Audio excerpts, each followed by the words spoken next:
담배 연기를 허공으로 길게 내뿜으며 박종진 중령이 이죽거렸다. 그의 시선은 연병장 넘어 막 위병소를 통과해 본청으로 들어오는 검은색 세단을 향해 고정되어 있었다. 경기도 연천의 겨울바람은 살을 애는 듯 날카로웠지만 박종진의 두꺼운 방한복 안은 탐욕과 오만으로 뜨끔했다. 옆에 있던 작전과장이 힐끔 눈치를 보며 라이터 불을 켰다. 그래도 707 출신이라지 않습니까? 소문에는 독종이라던데 조심해야 하는 거 아닙니까? 박종진은 코웃음을 쳤다. 바닥에 꽁초를 툭 뱉어내고는 군나발을 불었다. 얘야, 작전과장. 소설 쓰지 마라. 여자가 별 계급 제 실력이겠냐? 요즘 위에서 뭐 성평등이니 뭐니 하면서 티오 맞춰준다고 억지로 끼워 넣은 거지? 707. 거기서도 뭐 행정이나 보다가 왔겠지? 현장에서 구른 놈들하고는 냄새부터가 달라. 박종진은 자신의 군복 상의를 툭툭 털었다. 가슴에 달린 휘장들이 찰랑 소리를 냈다. 그는 이번 인사 이동만을 기다려왔다. 이번 여단장만 잘 구워 삶으면 대령 진급은 따놓은 당상이었다. 그런데 하필이면 새로 온다는 여단장이 여자, 그것도 자신보다 나이가 어린 최연소 준장이라니. 처음에는 자존심이 상했지만 곧 생각을 고쳐먹었다. 오히려 잘된 일이다. 현장 물정. 모르는 애 하나 구슬리는 건 일도 아니지. 적당히 비위 맞춰주고 실적은 내가 다 챙기면 그만이지. 검은 세단이 본청 현관 앞에 미끄러지듯 멈췄다. 운전병이 황급히 내려 뒷문을 열었다. 박종진은 표정을 싹 바꾸었다. 비릿한 조소를 지우고 세상에서 가장 충직한 군인의 얼굴을 가면처럼 뒤집었었다. 차문이 열리고 군화 한 켤레가 아스팔트 바닥을 디뎠다. 칼주름이 잡힌 전투복 바지, 그리고 그 위로 꼿꼿하게 펴진 허리. 차에서 내린 인물은 생각보다 체구가 작았다. 하지만 그녀가 고개를 들어 주위를 둘러보는 순간 주변의 공기가 달라졌다. 제35보병여단장 김수정 준장, 그녀의 눈빛은 연천의 칼바람보다 더 차가웠다. 감정이 거세된 듯한 무표정한 얼굴. 그녀는 천천히, 아주 천천히 박종진이 서 있는 곳을 향해 시선을 돌렸다. 박종진은 순간 등골이 서늘해지는 것을 느꼈으나 이내 기분 탓이라고 여기며 큰 목소리로 외쳤다. 우부대, 차렷. 여단장님께 대하여 경례, 반결 구호가 떠나갈 듯한 함성이 울렸다. 박종진은 손끝을 눈썹에 칼같이 붙이며 각 잡힌 경례를 올렸다. 김수정은 장갑을 낀 손을 들어 가볍게 답례했다. 다들 날이 춥다. 다들 들어가자. 목소리는 높지도 낮지도 않았다. 건조했다. 박종진은 속으로 콧방귀를 뀌었다. 목소리에 힘이 없구먼. 역시 내 예상대로야. 여단장실로 자리를 옮긴 후 주요 참모들과의 상견례가 이어졌다. 박종진은 가장 먼저 나서서 브리핑을 자처했다. 제1대 대장 중령 박종진입니다.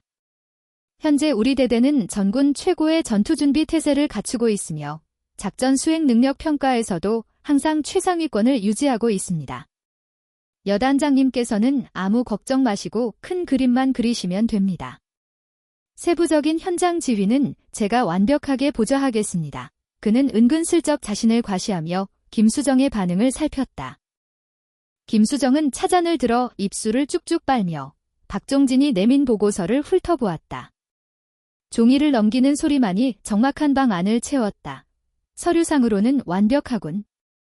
감사합니다. 박종진이 어깨를 으쓱였다. 김수정은 차잔을 내려놓으며 그를 빤히 쳐다보았다. 그 눈동자는 깊이를 알 수 없는 심연 같았다. 그런데 중령이 여단장님. 자네 군화가 아주 깨끗해. 오늘 연병장 상태가 진창이던데 현장 지휘를 완벽하게 한다면서 군화에 흙탕물 하나 튀지 않았네. 박종진의 눈썹이 꿈틀했다. 예상치 못한 지적이었다. 그는 당황하지 않고 능청스럽게 대답했다. 아, 여단장님 오신다고 해서 부관시켜서 급하게 닦았습니다. 지휘관의 용모가 단정해야 부대 기강이 서지 않겠습니까? 김수정은 희미하게 입꼬리를 올렸다. 미소라기보다는 비소에 가까웠다. 기강이라 그래, 기강 중요하지. 앞으로 기대하겠네. 제1대대 김수정은 더 이상 말을 잇지 않고 자리에서 일어났다. 박종진은 안도의 한숨을 내쉬며 경례를 하고 물러났다. 복도로 나온 박종진은 넥타이를 거칠게 풀어 헤쳤다. 젠장, 눈초리가 한 번 더럽게 졌네. 그래도 뭐, 별거 아니야? 말하는 거 보니까 그냥 꼬투리나 잡으려는 생님 스타일이구먼. 그는 몰랐다. 닫힌 문 뒤에서 김수정이 수첩을 꺼내 무언가를 적고 있다는 것을. 그리고 그녀의 707 시절 별명이 왜 사신이었는지 그 이유를 짐작조차 하지 못하고 있었다. 김수정은 창밖으로 멀어지는 박종진의 뒷모습을 보며 나직하게 중얼거렸다. 썩은 내가 진동을 하는군. 아주 깊이 박힌 썩은 뿌리야. 제1대대 작전과 사무실은 밤이 깊도록 불이 꺼지지 않았다. 낡은 히터가 웅얼거리는 소리를 내며 돌아가고 있었지만 사무실 안의 한기는 가시지 않았다. 김철수 상사는 뻑뻑해진 눈을 비비며 모니터를 노려보고 있었다.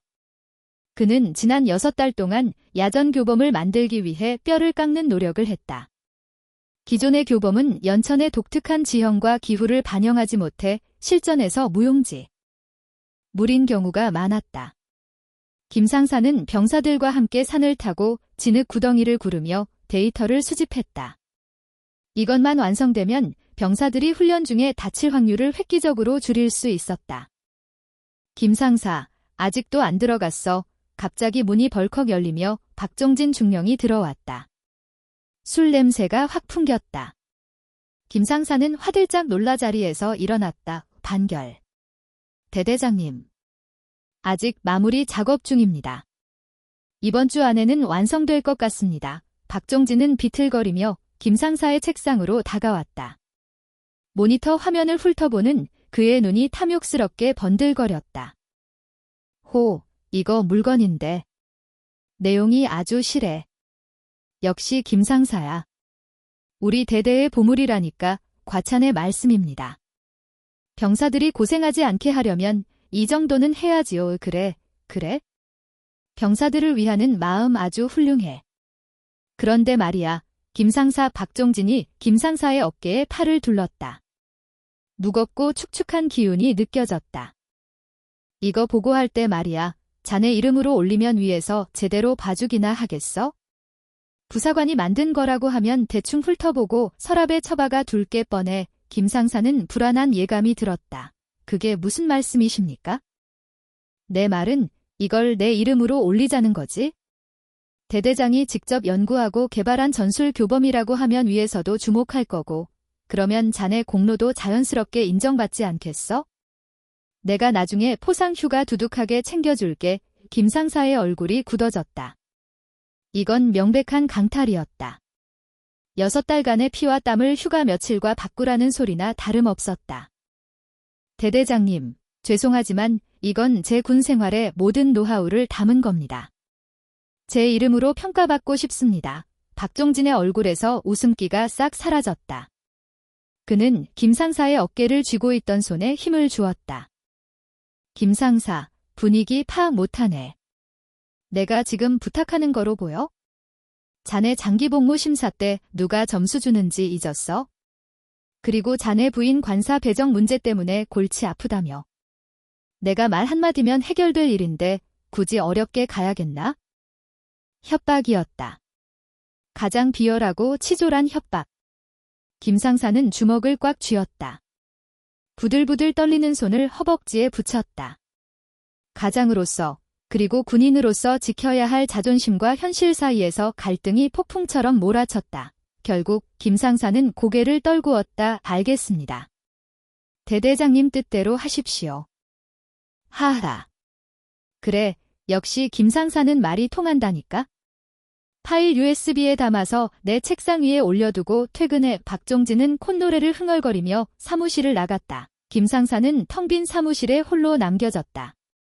모니터 불빛에 비친 그의 얼굴 위로 뜨거운 눈물 한 방울이 떨어졌다. 일주일 뒤 사단 전체 회의에서 박종진 중령은 창의적 전투 발전 유공 표창을 받았다. 그는 단상에 올라 뻔뻔한 얼굴로 소감을 밝혔다. 이 모든 영광은 밤낮 없이 저를 믿고 따라준 부하들에게 돌립니다. 특히 제가 현장에서 직접 발로 뛰며 연구한 이 교범이 우리 군의 발전에 기여할 수 있다면 더 바랄 게 없습니다. 맨 뒷줄에 앉아있던 김상사는 고개를 들 수 없었다. 박수가 쏟아지는 그 순간이 그에게는 지옥과도 같았다. 그리고 그 지옥은 거기서 끝나지 않았다. 한 달 후, 혹한기 훈련이 한창이던 어느 새벽이었다. 박종진은 자신의 무리한 명령으로 병사들을 험지로 몰아넣었다. 전술 교범대로라면 우회해야 할 길이었지만 그는 시간을 단축해 상부에 잘 보이고 싶어 했다. 그냥 밀어붙여. 늦으면 너희들이 책임질 거야. 무전기를 통해 박종진의 고함이 터져나왔다. 얼어붙은 빙판길 위로 군용 트럭이 위태롭게 진입했다. 그리고 굉음과 함께 트럭이 미끄러지며 계곡 아래로 처박혔다. 현장은 아수라장이 되었다. 사망자는 없었지만 운전병이었던 최일병의 다리가 부러지는 중상을 입었다. 소식을 듣고 박종진이 현장에 도착했을 때 그는 병사의 상태를 살피는 대신 주변을 둘러보며 소리쳤다. 야, 입 단속시켜. 이거 밖으로 새 나가면 우리 대대 전원 영창 갈 줄 알아. 박종진은 들것에 실려가는 최일병에게 다가갔다. 고통에 신음하는 병사의 멱살을 잡듯 얼굴을 들이밀었다. 최일병, 잘 들어. 넌 졸며 운전을 한 거야? 알겠어. 내가 시켜서 이 길로 온 게 아니라 내가 졸다가 핸들 꺾은 거라고. 그렇게 진술하면 치료비랑 의가사제까지 내가 책임져 줄게. 만약 딴소리하면 너 군 생활 내내 지옥을 맛보게 해준다. 내 부모님한테도 내 실수로 동료들 다 죽일 뻔했다고 전할 거고 최일병은 공포에 질려 고개를 끄덕일 수밖에 없었다. 박종진은 만족스러운 듯 일어섰다. 작전과장, 보고서 꾸며. 운전병 과실로 인한 단순 사고. 무사고 기록 깨지면 안 되니까 경미한 접촉사고로 처리해 이 모든 것이 그의 뜻대로 돌아가는 듯 했다. 하지만 어둠 속에 숨겨진 눈이 있었다. 그 시각, 김수정 여단장은 예고 없이 대대 지휘통제실을 방문했다가 우연히 무전 내용을 듣고 있었다. 잡음 섞인 무전기 너머로 들려오던 그냥 밀어붙여라는 박종진의 목소리. 그리고 이어진 사고 소식과 은폐 지시. 김수정은 지휘통제실 구석, 아무도 보지 못하는 그림자 속에 서 있었다. 그녀의 주먹이 하얗게 질리도록 꽉 쥐어져 있었다. 그녀 옆에 있던 당직 사관이 사색이 되어 입을 열려 하자 김수정이 조용히 검지 손가락을 입술에 갖다 댔다. 아무 말하지 마. 그녀의 눈빛은 이제 차가움을 넘어 섬뜩한 살기를 띠고 있었다. 기록은 남겨둬. 통신 로그, CCTV, 그리고 저놈이 지금 현장에서 집어삼키는 소리까지. 전부 다 하나도 빠짐없이 김수정은 지휘통제실을 빠져나왔다. 밤하늘에는 차가운 달이 떠 있었다.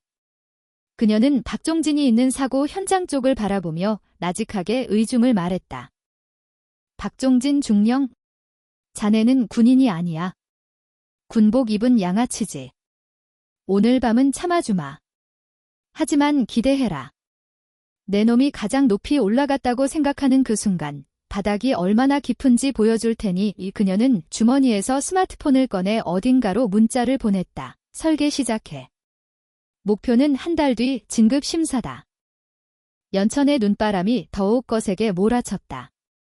폭풍 전의 고요함은 이미 깨졌다. 이제 남은 것은 사냥뿐이었다. 국군양주병원 정형외과 병동복도는 소독약 냄새와 차가운 공기로 가득 차 있었다. 창밖으로 보이는 연천의 산자락에는 희죽희죽한 잔설이 남아있었고 해가 지자 병실 안으로 스며드는 한기는 더욱 매서워졌다. 사인실 구석 침대, 최일병은 깁스를 한 다리를 공중에 매단 채 멍하니 천장을 바라보고 있었다. 다리의 통증보다 그를 더 괴롭히는 것은 공포였다. 하필 그때. 의 기억이, 그리고 그보다 더 끔찍했던 대대장 박종진 중령의 번들거리는 눈빛이 자꾸만 떠올랐다. 야, 환자 밥 안 먹냐? 병실 문이 열리고 제1대대 주임원사가 들어왔다. 박종진의 신복이나 다름없던 그는 손에 검은 비닐봉지를 들고 있었다. 봉지 안에서는 싸구려 빵과 우유가 굴러다녔다. 주임원사는 침대 옆 의자에 털썩 주저앉으며 껌을 짝짝 씹었다.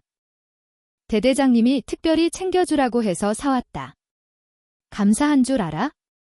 너 때문에 우리 부대 무사고 깨질 뻔한 거 대대장님이 온몸으로 막아주신 거 알지? 최일병은 마른 침을 삼켰다.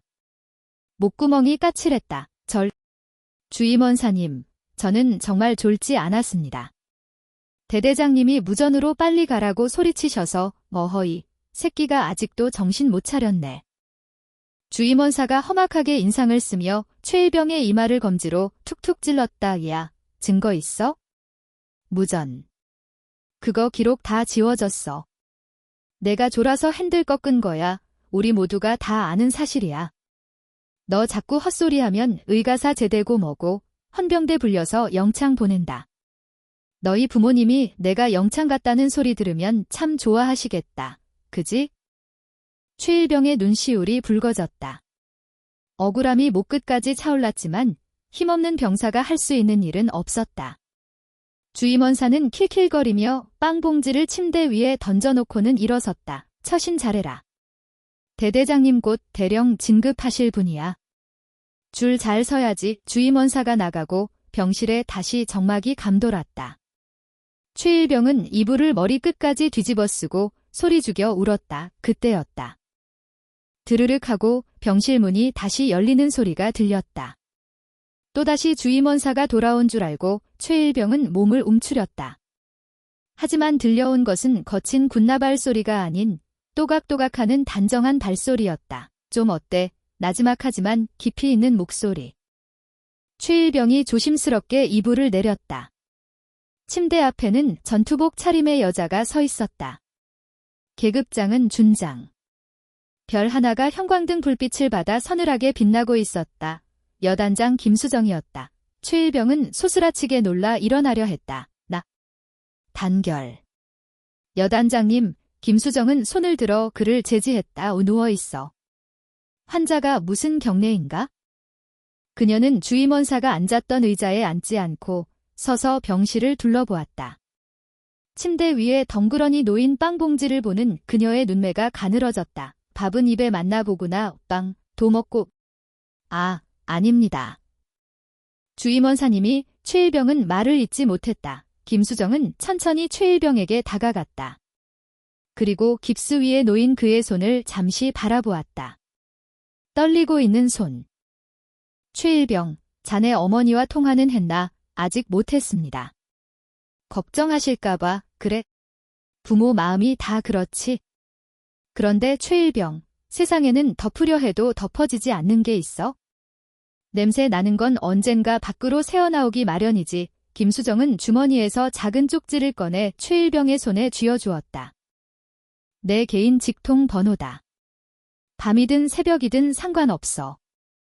억울해서 잠이 안 오거나 누군가가 자네 입을 막으려 한다면 언제든지 연락해. 나는 자네 지휘관이기 이전에 부하를 지켜야 할 책임이 있는 사람이니까. 최일병의 눈이 커졌다. 김수정은 희미한 미소를 지어 보이고는 뒤도 돌아보지 않고 병실을 나갔다. 복도로 나온 김수정의 표정은 병실 안에서와는 판이하게 달랐다. 그녀는 휴대폰을 꺼내 어딘가로 전화를 걸었다. 감찰 참모. 지금 즉시 제1대대 차량 운행 일지랑 정비 기록지 원본 확보해. 누락된 부분이 있거나 수정액으로 지운 흔적이 있다면 국과수로 보내서라도 복원해야 할 거야.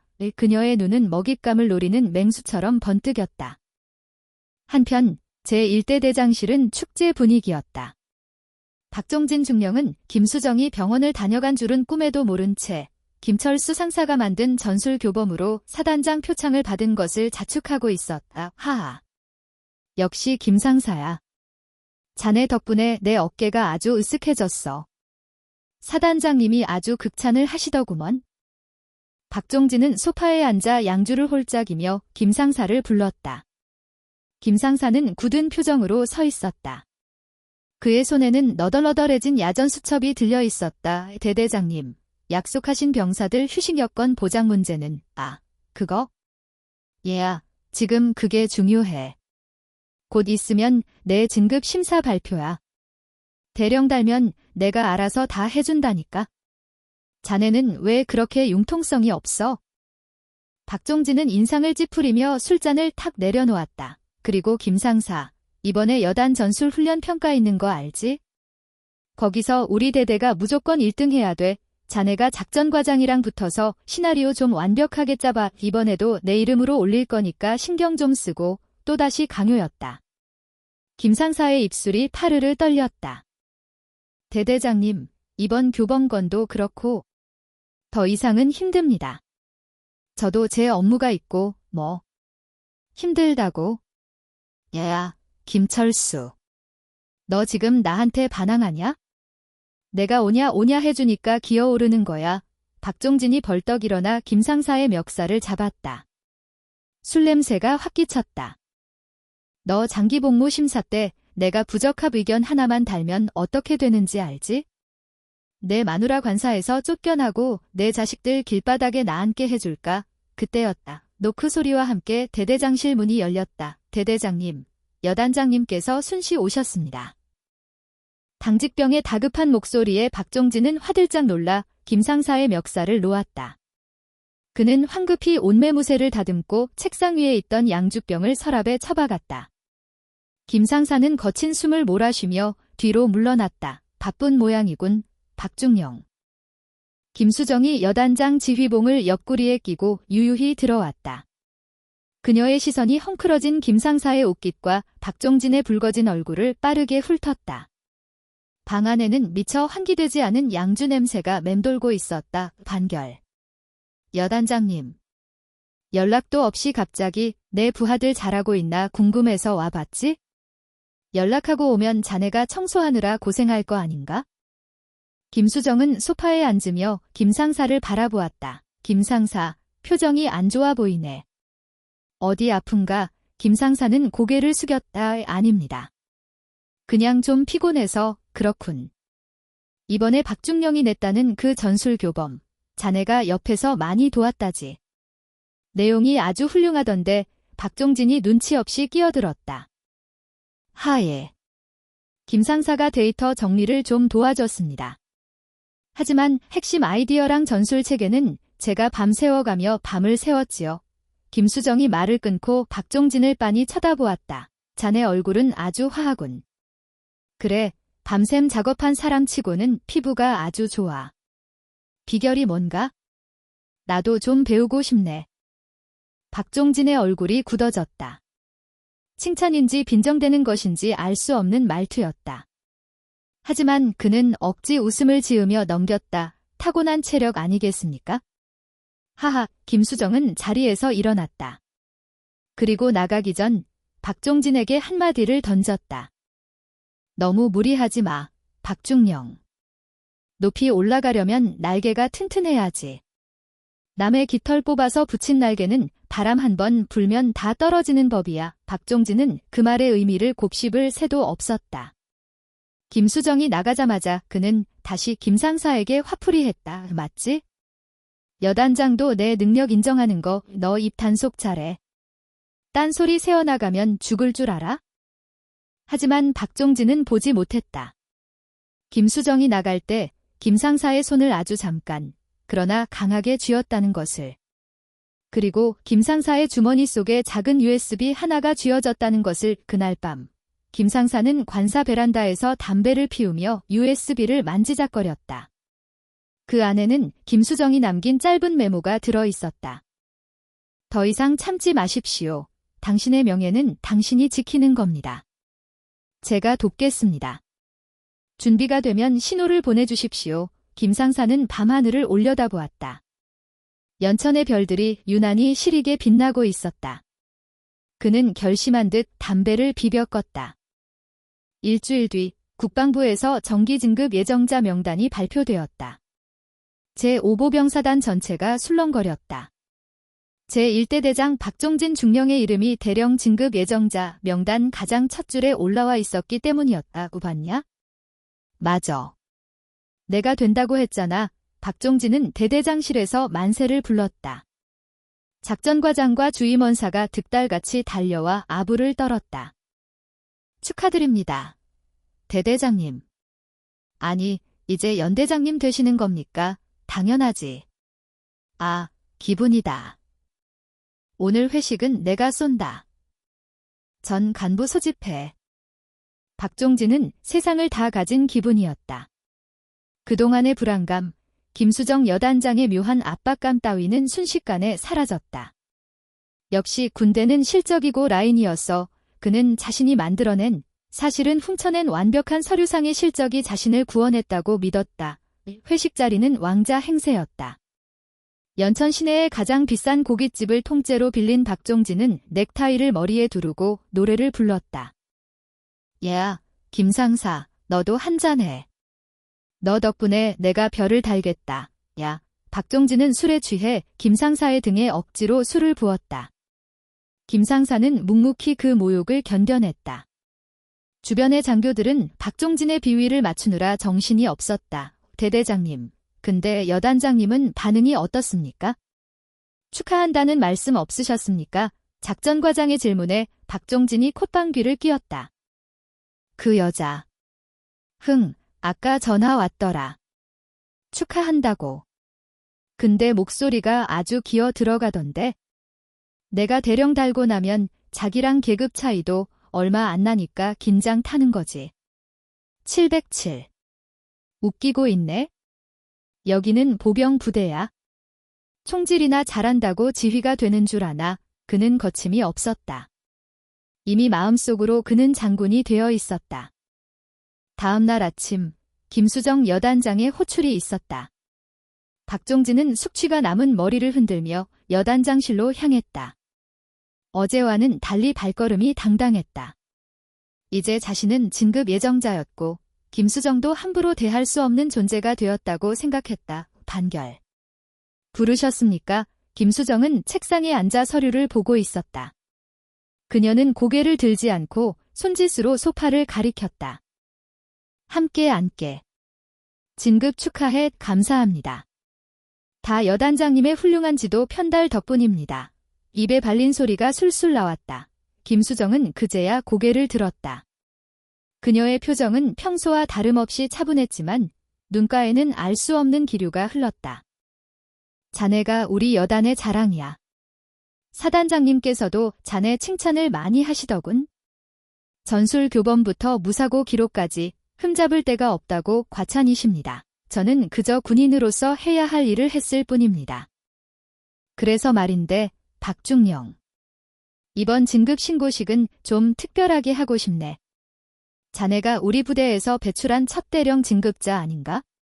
사단 전체가 모이는 연병장에서 성대하게 치러주고 싶어. 박종진의 귀가 솔깃했다. 성대한 진급식이라니 자신의 위세를 과시할 절호의 기회였다. 아, 그렇게까지 신경 써주시다니 영광입니다.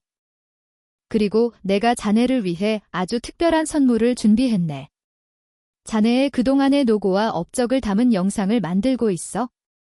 진급식 때 대형 스크린으로 병사들에게 보여주면 귀감이 되지 않겠나. 박종진은 감동한 표정을 지었다. 역시 여자는 감성적이라니까. 이런 이벤트까지 준비해주다니 여단장님 정말 감사합니다. 제가 평생 잊지 않겠습니다. 그래. 기대해도 좋아. 아주 인상적인 영상이 될 거야. 자네의 군 생활을 정리하게 보여주는 명작이지. 김수정은 차잔을 들어 입술을 가렸다. 차잔 위로 드러난 그녀의 눈이 웃고 있는 것 같았지만 박종진은 그 웃음 속에 숨겨진 서슬퍼런 칼라를 보지 못했다. 박종진이 나가고 난 뒤 김수정은 서랍을 열었다. 그곳에는 김철수 상사가 건네준 USB와 감찰 참모가 확보한 차량 운행일지 원본, 그리고 최일병의 진술서가 가지런히 놓여 있었다. 준비는 끝났다. 그녀는 인터폰을 눌렀다. 정보과장, 진급식 영상 편집은 다 됐나? 여단장님. 지시하신 대로 완벽하게 몽타주했습니다. 소리 보정까지 끝내서 아주 선명하게 들립니다. 좋아. 보안 유지 철저히 하고 행사 당일 내 신호가 떨어지면 바로 송출해. 실수하면 죽는다. 명심하겠습니다. 전화를 끄는 김수정은 창밖을 바라보았다. 연천의 하늘이 잔뜩 흐려 있었다. 금방이라도 눈이 쏟아질 것 같은 날씨였다. 박종진, 높이 올라간 기분이 어떤가? 하지만 명심해라. 추락할 때 가장 아픈 곳은 바로 꼭대기라는 것을. 진급식은 3일 뒤였다. 박종진은 그 3일이 3년처럼 길게 느껴졌다. 그는 자신의 군복에 새로 달릴 대령 계급장을 미리 사서 만지작거리며 시간을 보냈다. 그는 몰랐다. 그 계급장이 자신의 가슴이 아닌 헌병대의 증거품 보관함에 들어가게 될 것임을. 진급식 전날 밤, 김상사는 다시 한번 관사 베란다에 섰다. 그의 휴대폰에는 김수정 여단장의 짧은 메시지가 도착해 있었다. 내일이다. 정복 입고 단상 아래 대기하도록. 김상사는 떨리는 손으로 답장을 보냈다. 알겠습니다. 믿겠습니다, 여단장님. 바람이 거세졌다. 내일은 눈보라가 몰아칠 것이라는 일기예보가 있었다. 하지만 김상사는 춥지 않았다. 길고 길었던 겨울이 끝나고 드디어 봄이 오는 소리가 들리는 듯했기 때문이다. 부대 안 모든 이들이 내일 있을 축제를 기다리고 있었지만 그 축제의 주인공이 바뀔 것이라는 사실을 아는 사람은 오직 3사람뿐이었다. 김수정, 김철수, 그리고 병상에 누운 최일병. 박종진이 쌓아올린 모래성은 이미 파도에 쓸려갈 준비를 마쳤다. 이제 남은 건 거대한 파도가 덮치는 순간뿐이었다. 진급 신고식 당일 아침, 연천에는 예보대로 기록적인 폭설이 쏟아졌다. 하늘에 구멍이라도 뚫린 듯 쏟아지는 눈발은 세상을 하얗게 뒤덮었지만 제1대 대장 박종진 중령의 마음속은 그 어느 때보다 화창했다. 그는 관사 거울 앞에서 정복 매무새를 다듬었다. 다림질이 칼같이 된 정복, 반짝이는 약장, 그리고 가슴에 달린 훈장들이 형광등 불빛 아래 영롱하게 빛났다. 그는 거울 속에 자신을 향해 만족스러운 미소를 지어 보였다. 그래, 박종진. 고생했다. 드디어 여기까지 왔구나. 그는 미리 준비해둔 대령 계급장을 꺼내 손바닥 위에 올려놓았다. 묵직한 무게감이 느껴졌다. 이것 하나를 얻기 위해 얼마나 많은 술을 마시고 얼마나 많은 아부를 떨었던가. 707 출신이라는 그 어린 여단장의 비위까지 맞춰가며 버텨온 지난 시간들이 주마등처럼 스쳐 지나갔다. 여보. 나 넥타이 핀 어디 있어? 그는 안방을 향해 소리쳤다. 아내가 달려나와 그의 가슴에 넥타이 핀을 꽂아주며 호들갑을 떨었다. 어머, 우리 여보 오늘따라 더 멋지네. 드디어 연대장 사모님 소리 듣는 거야. 아, 당연하지. 오늘 신고식 끝나면 바로 서울 가서 축하 파티나 하자고. 박종진은 콧노래를 부르며 현관을 나섰다. 대기하고 있던 1호차 운전병이 꼿꼿하게 문을 열어주었다. 차에 오르자마자 그는 작전과장에게 전화를 걸었다. 어때? 행사장 준비는 잘 되고 있지. 예, 대대장님. 눈이 좀 많이 와서 병사들 풀어서 제설 작업 중입니다. 연병장 반상 쪽은 아주 깔끔하게 밀어냈습니다. 그래. 얘야, 병사들 좀 춥더라도 빡세게 시켜. 오늘 사단장님도 오실 수도 있다는데 미끄러지면 큰일 나잖아. 군기가 빠져가지고 눈 하나 제대로 못 치우면 안 되지. 창밖으로 눈을 치우는 병사들의 모습이 보였다. 살을 내는 추위 속에 언손을 호호 불어가며 삽질을 하는 병사들의 모습은 박종진의 눈에 들어오지 않았다. 그들은 그저 자신의 화려한 무대를 만들기 위한 소품에 불과했다. 부대에 도착하자 연병장은 이미 행사장 세팅으로 분주했다. 대형 스크린이 설치되었고 반상에는 붉은 카페트이 깔려 있었다. 박종진은 그 붉은 카페트를 보며 전율을 느꼈다. 마치 자신을 위한 레드 카페트 같았다. 그때 저 멀리서 김수정 여단장의 지휘 차량이 들어왔다. 박종진은 하던 행동을 멈추고 급히 차에서 내려 뛰어갔다. 반결. 여단장님, 안녕하십니까? 차에서 내린 김수정은 두꺼운 방한 파카를 입고 있었다. 모자에 달린 털에 눈송이가 내려앉아 있었다. 그녀는 박종진을 훑어보았다. 박중령, 오늘 날씨가 굳은데 기분은 좋아 보이는군. 하하. 눈이 오는 게 마치 하늘에서 축복을 내려주는 것 같습니다. 서설이라고 하지 않습니까? 박종진의 너스레에 김수정은 차갑게 웃었다. 서설이라. 눈이 너무 많이 오면 덮여있던 쓰레기들이 안 보여서 문제지. 하지만 눈이 녹으면 더 지저분해지는 법이야, 예? 아, 예, 그렇습니다. 봄이 되면 대청소 한번 싹 해야죠. 박종진은 그녀의 말뜻을 전혀 알아듣지 못했다. 김수정은 시선을 돌려 제설 작업을 하고 있는 병사들을 바라보았다. 그녀의 눈빛이 잠시 흔들렸다. 병사들 고생이 많네. 행사 끝나면 따뜻한 국밥이라도 특식으로 먹일 수 있게 준비해봐. 예. 물론입니다. 제가 삽이라도 털어서 먹이겠습니다. 김수정은 고개를 끄덕이고는 지휘통제실 쪽으로 걸음을 옮겼다. 그녀의 뒤를 따르는 참모들의 표정이 묘하게 굳어 있었다. 박종진은 그 분위기를 감지하지 못하고 작전과장의 옆구리를 찌르며 속삭였다. 얘야, 봤지. 여단장도 내 눈치 본다니까? 특식 챙기라는 게 나한테 잘 보이라는 소리야. 한편 행사장 뒤편 대기실. 김철수 상사는 정복을 입고 앉아 있었다. 그의 손은 땀으로 축축했다. 심장이 터질 듯이 뛰었다. 오늘이 지나면 자신의 군 생활은 끝장날 수도 있었다. 하지만 더 이상 비겁하게 살 수는 없었다. 그는 주머니 속에서 휴대폰을 꺼내 아내의 사진을 보았다. 여보, 미안해. 하지만 부끄러운 아빠는 되기 싫어. 대기실 문이 열리고 깁스를 한 최일병이 목발을 짚고 들어왔다. 병원에서 특별 외출 허가를 받고 나온 것이었다. 김 상사님, 최일병. 몸은 좀 괜찮나? 다리는 아픈데? 마음은 좀 편합니다. 오늘 정말 끝나는 겁니까? 김 상사는 최일병의 어깨를 다독였다. 그래? 여단장님이 약속하셨어. 믿고 기다리자. 두 사람은 서로를 마주보며 비장한 눈빛을 교환했다.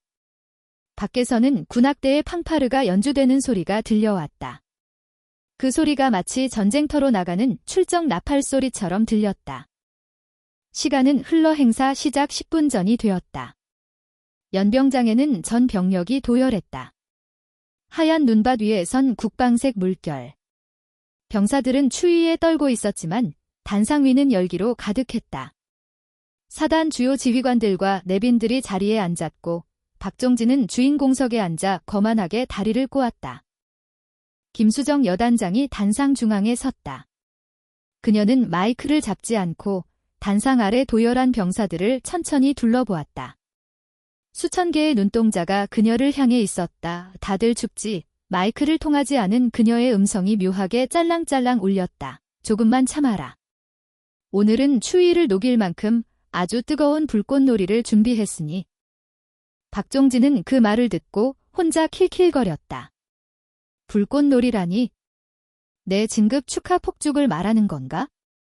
역시 스케일이 다르네. 그는 단상 아래 김상사와 최일병이 서 있는 것을 발견했다.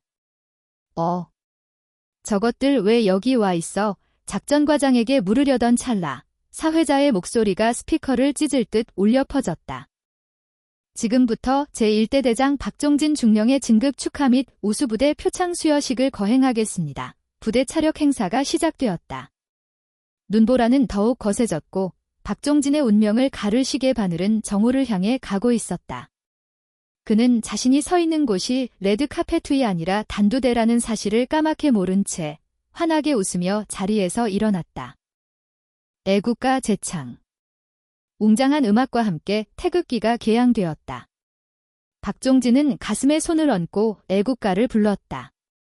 나라를 사랑하는 마음 따위는 없었다. 그저 이 노래가 자신의 성공을 배경음악으로 깔아주는 것 같아서 좋았다. 국민의례가 끝나고 드디어 하이라이트 순서가 왔다. 다음은 여단장님께서 박종진 중령에게 표창장 수여 및 축하 말씀을 하시겠습니다. 박종진은 위풍당당하게 단상 중앙으로 걸어나갔다. 김수정 여단장이 그를 기다리고 있었다. 그녀의 손에는 표창장이 들려 있었다. 박종진은 거수 경례를 붙였다. 간결, 김수정은 표정 없는 얼굴로 경례를 받았다. 그리고 마이크를 잡았다. 박종진 중령. 자네는 오늘 기분이 어떤가? 예. 군인으로서 더할 나위 없는 영광입니다. 이 모든 영광을 조국과 부대에 바치겠습니다. 박종진의 목소리가 확성기를 타고 연병장 전체에 짤랑짤랑 울렸다. 김수정은 옅은 미소를 지었다. 조국과 부대라. 말은 참 잘해. 자네가 그토록 원하던 대령 진급, 그리고 이 표창장. 정말 자네 능력으로 얻은 게 맞나? 순간 행사장의 정적이 흘렀다. 박종진은 당황했다. 이게 무슨 소리인가? 대본에 없는 내용인데 여단장님, 농담이 지나치십니다. 그는 애써 웃어 넘기려 했다. 하지만 김수정의 눈빛은 웃고 있지 않았다. 그녀는 마이크를 꽉 쥐었다. 나는 오늘 자네에게 표창장을 주기 전에 자네가 받아야 할 진짜 상을 먼저 주려고 하네. 다들 저 스크린을 봐주게. 김수정이 손을 들어 대형 스크린을 가리켰다. 박종진은 기대에 찬 눈빛으로 스크린을 바라보았다. 자신이 병사들을 지휘하는 멋진 모습이나 훈련 장면이 나올 것이라 예상했다. 취익하는 소리와 함께 화면이 켜졌다. 하지만 흘러나온 것은 웅장한 음악이 아니었다. 지직거리는 노이즈와 함께 익숙한 사무실 풍경이 나타났다. 제1대대 작전과 사무실이었다. 화면 속에서 박종진이 술에 취해 김상사의 멱살을 잡고 있었다. 별표 너 장기복무 심사 때 내가 부적합 의견 하나만 달면 어떻게 되는지 알지? 내 마누라 관사에서 쫓겨나고 내 자식들 길바닥에 나앉게 해줄까? 별표 그의 목소리가 고성능 스피커를 통해 연병장에 생생하게 중계되었다. 연병장의 도열에 있던 병사들 사이에서 웅성거림이 터져나왔다. 내빈석에 앉아있던 사단 관계자들도 자리에서 벌떡 일어났다. 박종진의 얼굴이 사색이 되었다. 에이, 이게 뭐야? 꺼. 당장 안 꺼. 그는 소리를 지르며 스크린 쪽으로 달려가려 했다. 하지만 김수정이 그의 앞을 막아섰다. 작지만 단단한 체격의 그녀가 내뿜는 위압감에 박종진은 주춤했다. 아직 안 끝났어. 계속 봐. 화면이 바뀌었다. 이번에는 눈 덮인 도로 위, 트럭이 뒤집혀 있는 사고 현장이었다. 박종진이 피를 흘리는 최일병의 얼굴을 잡고 협박하는 장면이 클로즈업되었다. 이 별표 너군 생활 내내 지옥을 맛보게 해준다. 내 부모님한테도 내 실수로 동료들 다 죽일 뻔했다고 전할 거고. 별표. 악마가 따로 없었다. 병사들은 경악을 금치 못했다. 자신들의 지휘관이 뒤에서 저런 짓을 하고 있었다니. 분노가 눈보라처럼 휘몰아쳤다. 박종진은 다리가 풀려 바닥에 주저앉을 뻔했다. 아닙니다. 저거 다 조작입니다. 음모입니다. 누가 감히 신성한 진급식에 이런 장난을. 그는 발악하며 김상사 쪽을 노려보았다. 김철수. 내 놈 지디지? 내가 감히 상관을 팔아먹어? 박종진이 김상사에게 달려들려 하자 김수정이 그의 어깨를 낚아챘다. 707 시절 익힌 호신술로 박종진의 팔을 비틀어 제압했다. 으악! 박종진의 비명과 함께 그가 무릎을 꿇었다. 김수정은 그의 귀에 대고 낮게 은조였다. 움직이지 마의 추해 보이니까. 그녀는 마이크를 다시 잡았다. 박종진 중령? 아니, 박종진 씨, 자네가 훔친 건 김상사의 전술 교범만이 아니야. 자네는 부하들의 믿음을 훔쳤고, 군인의 명예를 훔쳤고, 한 병사의 미래를 훔쳤어. 그 죄는 계급장 100개를 달아도 덮을 수 없다. 그때 연병장 입구에서 사이렌 소리가 울렸다. 군사경찰 차량 2대가 들이닥쳤다. 차에서 내린 헌병들이 단상 위로 뛰어 올라왔다. 박종진 중령. 군형법 위반, 직권남용, 협박 및 상해, 공문서 위조 혐의로 긴급 체포합니다. 헌병들이 박종진의 양팔을 결박했다. 은색 수갑이 그의 손목에 채워졌다. 번쩍이던 정복 소매 아래로 차가운 쇠고랑이 잠기는 소리가 찰칵하고 울렸다. 이게 무슨... 내가 누군지 알아? 나 진급 예정자야. 이건 무효야.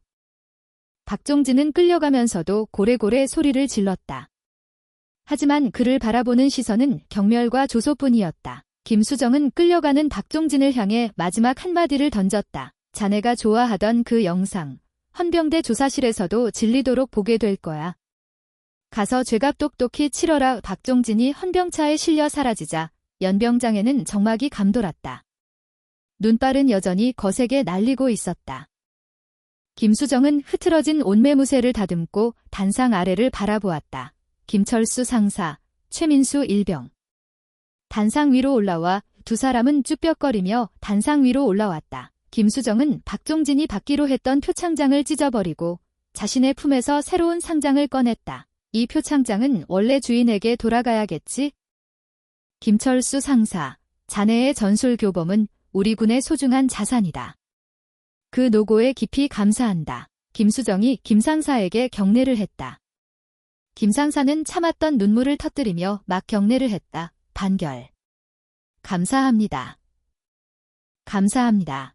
여단장님. 이어 김수정은 최일병의 손을 잡았다. 최일병. 지휘관으로서 자네를 지켜주지 못해 미안하다. 자네 잘못이 아니야? 이제 편히 치료받고 건강하게 복귀해 연병장에 모인 수천 명의 장병들이 누가 시키지도 않았는데 박수를 치기 시작했다. 처음에는 작았지만 곧 우레와 같은 함성이 되어 눈보라를 뚫고 울려 퍼졌다. 요아. 김수정은 그 함성 속에서 비로소 환하게 웃었다. 그것은 승자의 미소가 아니라 썩은 살을 도려낸 의사의 안도감 섞인 미소였다. 그녀는 마이크를 잡고 마지막 명령을 내렸다. 오늘 행사는 여기서 끝이다. 전 병력, 식당으로 이동해라. 오늘 점심은 내가 쏘는 특식이다. 이상, 반결, 병사들의 격려 구호가 그 어느 때보다 힘차게 울렸다. 707 출신 여단장의 완벽한 설계는 그렇게 부패한 지휘관을 날려버리고 부대의 긍지를 다시 세웠다. 눈 덮인 연천의 연병장 위로 정이라는 이름의 따뜻한 햇살이 아주 잠깐 비치는 것 같았다. 김수정은 하늘을 올려다보았다. 차가운 공기가 오히려 상쾌하게 느껴졌다. 청소 끝났군. 그녀는 가볍게 지휘봉을 털고 단상을 내려왔다. 그녀의 군화 발자국 뒤로 깨끗한 눈길이 만들어지고 있었다. 제5보병사단 헌병대 조사실의 공기는 차갑고 무거웠다. 쇠창살로 스며드는 연천의 겨울 바람보다 더 싸늘한 것은 조사를 받는 박종진의 도깨비 같은 눈빛이었다. 그는 수갑을 찬 손으로 책상을 내리치며 고래고래 소리를 질렀다. 얘야, 수사관. 너희 동기인 거 알지? 이거 안 풀어줘. 여단장 그 계집 새끼가 꾸민 짓이라고 몇 번을 말해. 그 영상 조작된 거라고. 맞은편에 앉은 헌병 수사관은 난처한 표정으로 이 말을 극적이었다. 박종진은 사단 내에서 발이 넓기로 유명했다. 당장 그가 구속되면 줄줄이 엮여 들어올 장교들이 한둘이 아니라는 소문이 파다했다. 박중령, 진정해요. 증거가 너무 명확해요. 감시카메라 영상에 음성까지 다 딸려 있는데 이걸 어떻게 덮어요? 위에서도 주시하고 있어. 웃기지 마라. 그래, 형님, 사단장님. 아니, 이영식 대령님은 뭐 하셔? 내가 그분한테 갖다 바친 게 얼만데 나를 이렇게 내버려둬. 박종진은 이성을 잃고 금기시되는 말들을 쏟아냈다. 수사관은 황급히 녹음기를 끄려 했지만 이미 뱉어진 말은 허공을 맴돌았다. 그 시각, 제35보병여단장실. 김수정 준장은 창밖의 설경을 응시하고 있었다. 진급식의 소동은 끝났지만 그녀는 알고 있었다. 박종진 하나를 잘라낸다고 해서 이 썩은 뿌리가 다 뽑히지 않는다는 것을. 박종진은 꼬리에 불과했다. 똑똑. 노크 소리와 함께 여단 참모장이 조심스럽게 들어왔다. 여단장님, 사단본부 행정부 사단장님께서 오셨습니다. 김수정의 눈썹이 살짝 꿈틀했다. 올 것이 왔다. 행정부 사단장 이영식 대령. 그는 박종진의 직속 선배이자 사단 내 사조직의 핵심으로 불리는 인물이었다. 들어오시라고 해. 잠시 후 덩치가 큰 중년의 사내가 들어왔다. 이영식 대령은 김수정에게 느릿하게 거수 경례를 했다. 각이 잡히지 않은 억지로 하는 경례였다. 단결 김수정은 의자에 앉은 채로 눈길만 주며 짧게 답했다. 안개이, 대령. 이영식의 미간이 찌푸려졌다. 자신보다 나이도 한참 어리고 군번도 늦은 여자에게 하대를 받는 것이 못마땅한 기색이 역력했다. 하지만 상대는 장군이었고 자신은 대령이었다. 그는 애써 불쾌함을 감추며 소파에 털썩 주저앉았다. 여단장님, 좋은 일 하자마자 일을 너무 크게 벌리시는 거 아닙니까? 사단장님 심기가 아주 불편하십니다. 이영식은 존댓말을 쓰고 있었지만 그 말투에는 가시가 돋아 있었다. 마치 철없는 후배를 꾸짖는 듯한 뉘앙스였다. 범죄자를 잡는 게 일을 벌리는 건가? 나는 군법에 따라 직무를 수행했을 뿐이야. 아니, 군법도 좋고 정의도 좋은데 융통성이 있어야죠. 진급식 날 그게 무슨 망신입니까? 외부 손님들도 다 와 계신데 그냥 조용히 징계위원회에 회부해서 처리해도 될 일을 굳이 헌병까지 불러서 수갑을 채웁니까? 이건 우리 사단 전체 얼굴에 먹칠이라는 겁니다. 이영식은 탁자를 손가락으로 두드리며 은근한 압박을 가했다. 박중령, 그 친구 능력은 좋습니다. 의욕이 과해서 실수 좀 한 거 가지고 사람을 아주 매장하려고 작정을 하셨더군요. 적당히 하시죠. 김상사인가 뭔가 하는 부사관한테는 제가 위로금 두둑이 챙겨줄 테니까 처벌 불이익 쓰게 하고 박중령은 보직 해임 정도로 마무리하는 게 어떻습니까? 그것은 제안이 아니라 협박이었다. 계급은 아래지만 짬밥과 인맥으로 찍어 누르려는 수작이었다. 김수정은 차잔을 들어 입술을 쭉쭉 빨았다. 차잔을 내려놓는 소리가 살그락하고 정막을 깼다. 대령, 지금 나보고 범죄 은폐에 가담하라는 건가? 뭐요? 은폐라니. 말씀을 참 섭섭하게 하시네. 부대의 안정을 위해서 타협을 하자는 거지요. 여단장님 앞길 창창하신데 여기서 적을 만들 필요 없지 않습니까? 707 출신이라 현장은 잘 아실지 몰라도 이런 행정적인 부분이나 군대 돌아가는 생리는 아직 잘 모르시는 것 같은데 지영식이 비아냥거리며 김수정을 깎아내렸다. 김수정의 눈빛이 매섭게 변했다. 군대가 무슨 시장 바닥인가? 타협은 적과 하는 게 아니라 동료와 하는 거야? 부하의 고혈을 빨아먹고 자기 배 불리는 자는 동료가 아니라 적이지. 내부의 적 이영식의 얼굴이 불그락푸르락해졌다. 감히 새파랗게 어린, 그것도 여자 장군이 대령인 자신에게 면박을 주다니. 자존심이 상했지만 계급이 깡패라 대놓고 욕을 할 수는 없었다. 이거 말이 안 통하시네. 좋습니다. 어디 마음대로 해보시죠. 하지만 박중령이 입 열면 여단장님도 무사하지 못할 겁니다. 그 친구가 여단장님 부대 운영비 횡령 의혹 같은 거 뭐 하나라도 불면 여단장님도 옷 벗으셔야 할 텐데. 털어서 먼지 안 나는 사람 어디 있겠습니까? 이영식은 장기를 놓고 자리에서 일어났다. 반결. 그는 들리지도 않을 만큼 작게 중얼거리고 방을 나갔다. 문이 쾅 닫히는 소리가 여단장실을 울렸다. 김수정은 주먹을 꽉 쥐었다. 예상대로였다. 그들은 박종진을 구하기 위해 김수정마저 흠집 내려 할 것이다. 하지만 김수정은 두렵지 않았다. 오히려 기다렸다는 듯 서랍 깊숙한 곳에서 낡은 수첩 하나를 꺼냈다. 그날 밤 김상사의 관사에 불청객이 찾아왔다.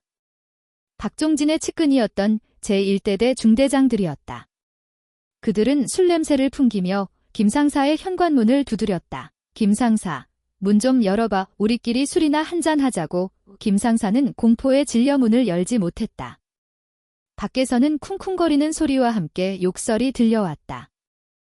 야, 이 배신자 새끼야. 대대장님 덕분에 표창도 받고 잘 먹고 잘 살아놓고 이제 와서 뒤통수를 쳐? 너 부대 생활 편하게 할 것 같아. 집안에는 김상사의 아내와 어린 딸이 떨고 있었다. 김상사는 귀를 막았다. 박종진은 잡혀갔지만 그의 잔재들은 여전히 남아서 그를 괴롭히고 있었다. 그때 김상사의 휴대폰이 울렸다. 발신자는 여단장님이었다. 김상사, 지금 집 앞이지.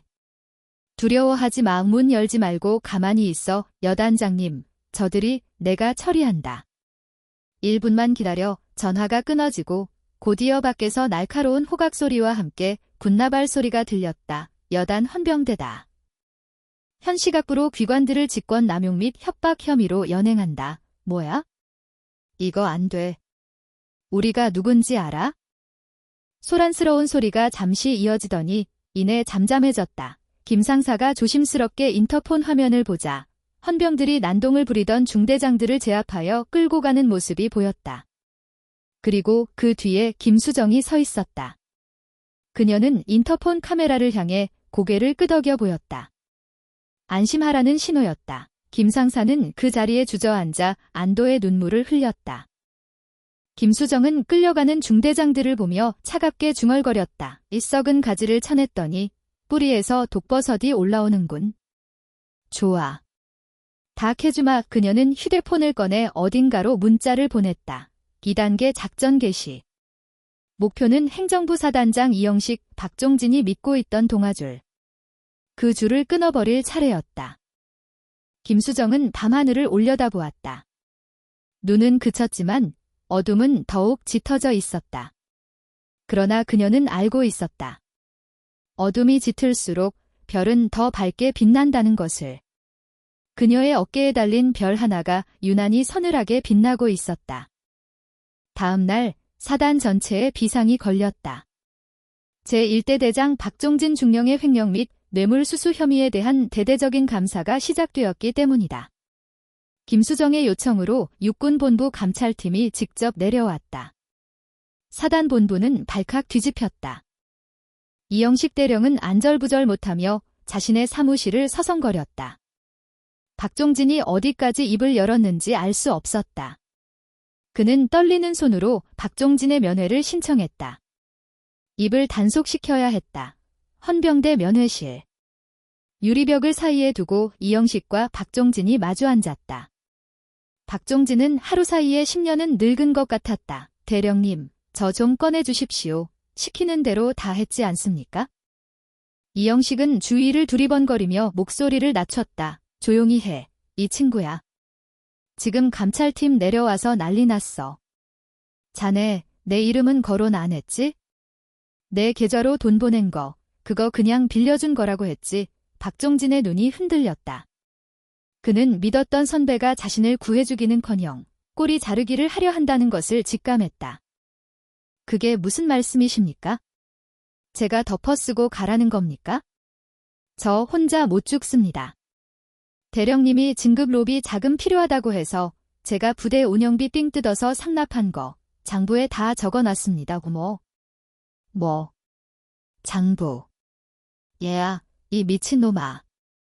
그런 걸 왜 남겨? 이영식의 얼굴이 사색이 되었다. 저 안 꺼내주시면 그 장부 감찰팀에 넘길 겁니다. 저 죽으면 대령님도 같이 죽는 겁니다. 두 사람의 대화는 격해졌다. 서로를 향한 불신과 원망이 폭발했다. 하지만 그들은 몰랐다. 면회실 구석에 설치된 작은 마이크가 그들의 대화를 토시 하나 빠뜨리지 않고 녹음하고 있다는 사실을. 그 시각, 김수정은 감찰대장과 마주 앉아 있었다.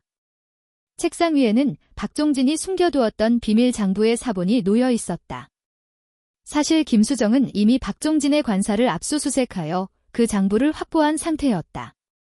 이영식이 면회를 오게 유도한 것은 두 사람의 입으로 직접 범죄 사실을 시인하게 만들기 위한 설계였다.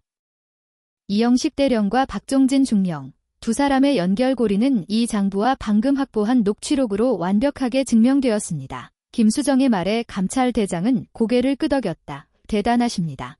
여단장님. 어떻게 이런 것까지 미리 다 준비하셨습니까? 범죄자는 항상 흔적을 남기니까요. 그리고 서로를 믿지 못하는 그 불신이 가장 큰 증거가 되죠. 김수정은 자리에서 일어났다. 이제 마무리를 지을 시간이었다. 그날 오후, 사단 연병장에 다시 한번 사이렌이 울렸다. 이번에는 제1대 대장이 아닌 사단 본부 건물이 목표였다. 육군 수사관들이 들이닥쳐 이영식 대령의 사무실을 압수수색했다. 이게 무슨 짓이야? 나 행정부 사단장이야. 이영식은 저항했지만 수사관들이 들이민 영장과 녹취 파일 앞에서는 아무 말도 할 수 없었다. 그는 양팔을 붙들린 채 끌려 나왔다. 로비에서 그 모습을 지켜보던 장교들은 숨을 죽였다. 사단 내 무소불위의 권력을 휘두르던 실세가 하루아침에 무너지는 순간이었다. 김수정은 멀리서 그 광경을 지켜보고 있었다. 그녀의 곁에는 김상사와 최일병이 서 있었다. 봤나. 적의 썩은 권력의 말로다. 김상사는 믿기지 않는다는 표정이었다. 여단장님, 정말 다 끝난 겁니까? 아니, 이제 시작이야. 저들이 망가뜨려 놓은 시스템을 다시 세우려면 시간이 걸릴 거다. 하지만 적어도 이제 너희를 괴롭힐 사람은 없어. 김수정은 김상사의 어깨를 툭 쳤다. 김상사, 자네가 만든 전술교범, 육군 본부에서 정식으로 채택하기로 했다. 자네 이름으로 김상사의 눈이 휘둥그레졌다. 정말입니까? 그래? 그리고 김수정이 최일병을 바라보았다. 자네는 완치될 때까지 국군수도병원에서 치료받도록 조치했다. 의가사 제대 여부는 자네 선택에 맡기겠다. 하지만 나는 자네가 건강하게 돌아와서 다시 군복을 입었으면 좋겠군. 자네같이 정직한 병사가 우리 군에는 필요하니까. 최일병은 목발을 짚은 채 서툰 경례를 올렸다. 눈물이 볼을 타고 흘러내렸다. 반결. 반드시 복구하겠습니다. 김수정은 두 사람에게 따뜻한 미소를 지어 보였다.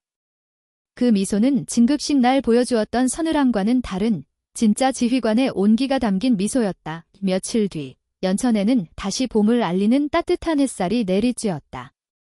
박종진과 이영식 그리고 그들과 동조했던 장교들은 줄줄이 구속되거나 옷을 벗었다.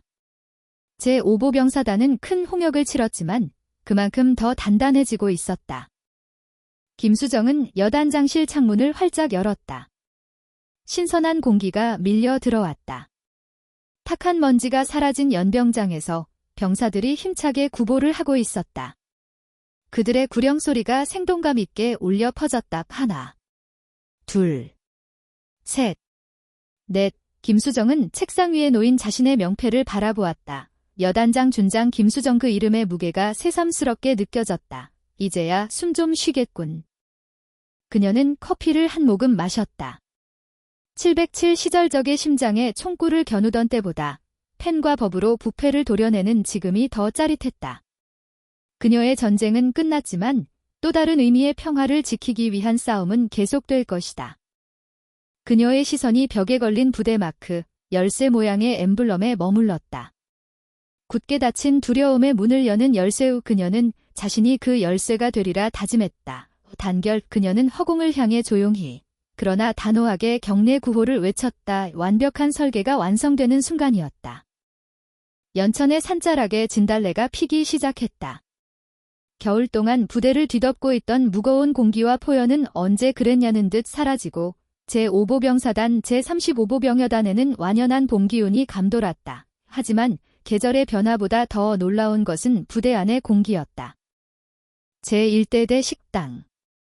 점심 식사 시간임에도 불구하고 취사장은 활기가 넘쳤다. 예전 같으면 식판을 긁는 소리와 간부들의 고함만이 들렸겠지만 지금은 병사들의 웃음소리가 그 자리를 채우고 있었다. 야, 오늘 제육볶음 고기 양씨나 하냐? 진짜 배 터지게 주네. 대대장 바뀌고 나서 부식 퀄리티가 확 달라졌어. 예전에는 비계만 둥둥 떠다녔는데. 병사들은 수북이 담긴 고기를 보며 감탄했다. 박종진이 횡령했던 부식비가 정상적으로 집행되자 식탁의 풍경부터 달라진 것이었다. 그때 식당 입구가 술렁거렸다. 부대, 차렷. 여단장님 입장. 병사들이 밥을 먹다 말고 일어나려 하자 김수정 여단장이 손을 저어 제지했다. 앉아 밥 먹는데 일어나는 거 아니다. 계속 먹어. 김수정은 식판을 직접 들고 배식대 앞에 섰다. 취사병이 당황하여 국자를 덜덜 떨었다. 여단장님, 간부 식당에 따로 준비해 두었습니다. 나도 군인이고 너희도 군인인데 밥 먹는 곳이 다를 이유가 없지? 정량대로 줘, 많이. 그녀는 병사들 틈에 섞여 자리를 잡았다. 주변 병사들은 긴장해서 숟가락질이 멈칫거렸지만 김수정은 개의치 않고 밥을 크게 한술 떠서 입에 넣었다. 맛있군. 역시 밥심으로 싸우는 거야. 그녀의 소탈한 모습에 병사들의 긴장이 조금씩 풀렸다. 그녀 맞은편에 앉아있던 일병이 용기를 내어 물었다. 여단장님, 정말 박종진 전 대대장님이 헌병대에 잡혀가신 게 맞습니까? 소문에는 어디 좋은 데로 가셨다는 말도 있어서 아직도 병사들 사이에는 불신이 남아있었다. 그동안 너무 많이 속아왔기 때문이었다. 김수정은 숟가락을 내려놓고 그 병사의 눈을 똑바로 바라보았다. 군대는 소문으로 돌아가는 곳이 아니야? 원칙으로 돌아가는 곳이지. 박종진 씨는 징역형을 선고받고 국군교도소에 수감되었다. 다시는 군복을 입을 수 없어. 내가 약속하지. 그녀의 단호한 확언에 병사들의 얼굴이 밝아졌다. 오후가 되자 김수정은 연병장으로 향했다. 그곳에서는 김철수 상사가 중대원들을 모아놓고 전술 교육을 하고 있었다. 여기 이 능선은 지반이 약해서 우회해야 한다. 지도를 맹신하지 말고 너희 발끝의 감각을 믿어라. 김 상사의 목소리에는 자신감이 넘쳤다. 예전처럼 누군가의 눈치를 보며 공을 뺏길까봐 전전긍긍하던 모습은 온데간데 없었다. 병사들은 김 상사의 강의에 눈을 반짝이며 귀를 기울였다. 자신이 만든 교범으로 자신의 부하들을 가르치는 김 상사의 모습은 물 만난 고기 같았다. 김수정이 다가오자 김 상사가 구령을 붙였다. 부대, 차렷. 여단장님께 대하여 경례. 반결. 쉬어, 김 상사, 교육 내용이 아주 알차더군. 육군본부 교육사령부에서도 자네 교범을 참고 자료로 쓰고 싶다고 연락이 왔어. 김 상사는 쑥스러운 듯 뒷머리를 극적였다. 여단장님 덕분입니다. 제가 포기하려고 했을 때 잡아주지 않으셨다면 이 교범은 영원히 빛을 보지 못했을 겁니다. 천만에. 자네가 포기하지 않고 끝까지 기록을 남겨뒀기에 가능했던 일이야. 나는 그저 덮여있던 먼지를 털어낸 것뿐이고 와. 그리고 좋은 소식이 하나 더 있네. 김수정은 품에서 봉투 하나를 꺼내 건넸다. 자네 관사 배정 문제 해결됐어. 다음 달에 신축 관사로 입주하면 돼. 가족들이랑 편하게 지내. 김 상사는 봉투를 받아들고 말을 잇지 못했다. 그토록 박종진에게 읍소해도 해결되지 않던 문제가 원칙대로 하니 이렇게 쉽게 풀리는 것이었다. 감사합니다. 정말 감사합니다. 김 상사의 눈가가 촉촉해졌다.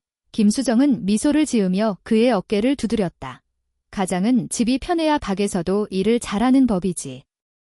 앞으로도 우리 병사들 잘 부탁하네. 김수정은 다시 지휘 차량에 올랐다. 차창 밖으로 보이는 부대의 풍경은 평화로웠다. 부조리라는 혹독한 겨울이 지나가고 그 자리에 신뢰라는 새싹이 돋아고 있었다. 하지만 김수정은 긴장의 끈을 놓지 않았다. 시스템은 망가뜨리기는 쉽지만 다시 세우는 데는 오랜 시간이 걸린다는 것을 707 시절 뼈저리게 배웠기 때문이다. 운전병, 의무대로 가자.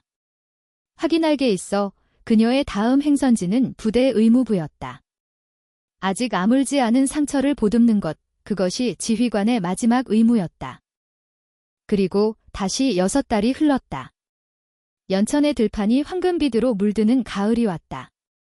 오늘은 제35보병여단의 창설 기념일이자 유공자 표창 수여식이 있는 날이었다. 1년 전 박종진의 가짜 진급식으로 얼룩졌던 바로 그 연병장이었다. 하지만 오늘의 분위기는 그때와는 완전히 달랐다. 억지로 동원된 병사들의 짜증 섞인 표정 대신 기대감과 자부심이 가득 찬 얼굴들이 병장을 채우고 있었다. 단상 위에는 김수정 여단장이 서 있었다. 그녀는 지난 1년간 부대를 완전히 탈바꿈시켰다. 보여주기식 행정은 사라졌고 실전적인 훈련과 투명한 부대 운영이 자리를 잡았다. 지금부터 유공자 표창 수여식을 시작한다. 사회자의 호명에 따라 한 명의 부사관과 한 명의 병사가 힘차게 걸어 나왔다. 육군 참모총장 표창, 상사 김철수. 김 상사는 떨리는 손으로 표창장을 받아들었다. 대대장 표창도 사단장 표창도 아닌 육군 참모총장 표창이었다. 그가 만든 야전 교범이 전군에 보급되면서 그 공로를 인정받은 것이다. 축하네, 김 상사. 이제 자네 이름이 박힌 교범을 전 육군이 보게 됐어. 감사합니다. 이 영광을 여단장님과 생사고락을 함께한 전우들에게 돌립니다. 김상사의 목소리가 우렁차게 울려 퍼졌다. 그리고 다음 차례였다. 모범 용사 표창. 병장 최민수. 단상 아래 환호성이 터져나왔다. 최민수 병장. 그는 1년 전 트럭 사고로 다리를 다쳐 의가사 제대 권유까지 받았던 바로 그 최일병이었다. 그는 끈질긴 재활 치료 끝에 기적적으로 부대에 복귀했고 병장으로 진급하여 당당히 서 있었다. 최 병장은 약간의 절뚝거림이 남아 있었지만 그 걸음걸이는 누구보다 당당했다. 그가 김수정 앞에 섰다. 돌아왔구나. 김수정의 짧은 한마디에 최 병장의 눈시울이 붉어졌다. 단결. 반드시 복구하겠다는 여단장님과의 약속 지키러 왔습니다. 비록 다리는 예전 같지 않지만 정신력만큼은 특급 전사입니다. 김수정은 직접 최 병장의 가슴에 표창장과 꽃다발을 달아주었다. 그리고 규정에는 없었지만 그를 꽉 안아주었다. 단단한 군복 너머로 병사의 심장 소리가 느껴졌다. 고맙다. 포기하지 않아줘서. 자네가 우리 여단의 진정한 영웅이야. 연병장은 떠나갈 듯한 박수 소리로 가득 찼다. 그것은 시켜서 치는 박수가 아니었다. 진심에서 우러나오는 존경과 축하의 박수였다. 행사가 모두 끝나고 해가 질 무렵 김수정은 홀로 여단 본부 옥상에 올라갔다. 난간에 기대어 서서 붉게 물드는 연천의 하늘을 바라보았다. 차가운 바람이 불어왔지만 더 이상 춥게 느껴지지 않았다. 멀리서 저녁 점호를 준비하는 병사들의 힘찬 군가 소리가 들려왔다. 나쁜 놈들은 치웠고 상처 입은 아이들은 치료했고 무너진 담벼락은 다시 세웠어. 그녀는 주머니에서 부대 마크인 열쇠 모양의 배지를 꺼내 만지작거렸다. 707 시절 그녀는 적을 죽이는 기술만을 연마했다. 하지만 이곳에 와서 그녀는 깨달았다. 진정한 강함은 누군가를 꺾는 것이 아니라 지키는 것에서 나온다는 것을. 그리고 닫힌 마음을 여는 열쇠는 공포가 아니라 신뢰라는 것을. 그때 옥상 문이 열리며 참모장이 올라왔다. 여단장님, 여기 계셨습니까? 육군 본부에서 연락이 왔습니다. 여단장님의 지휘 사례를 전군 지휘관 회의에서 발표해달라고 합니다. 김수정은 피식 웃었다. 발표라. 가서 한마디만 하면 되겠군. 부하를 도구로 보지 말고 사람으로 보라고. 하하. 역시 여단장님 다우십니다. 내려가시죠. 오늘 저녁은 김철수 상사가 쏜답니다. 여단장님 꼭 모시고 오라고 난리입니다. 그래? 육군 참모총장 상금 받았다더니 한턱 크게 쏘려나 보군. 거절하면 억울하겠지. 김수정은 배지를 다시 주머니에 넣고 몸을 돌렸다. 그녀의 발걸음은 가벼웠다. 어둠이 내려앉은 연병장에 가로등이 하나둘 켜졌다. 그 불빛들이 모여 마치 활주로처럼 길을 밝히고 있었다. 대한민국 육군 최연소 여자 장군 김수정. 그녀가 걷는 길은 이제 막 시작되었다. 그녀는 옥상을 내려가기 전 마지막으로 부대를 향해 마음속으로 경례를 붙였다. 오늘도 이상호. 단결. 어둠 속에서도 제5보병사단 열쇠부대의 상징은 밝게 빛나고 있었다. 그 열쇠가 열어젖힌 새로운 문 뒤에는 더 이상 억울한 눈물도 비열한 침묵도 없는 내일이 기다리고 있을 것이다.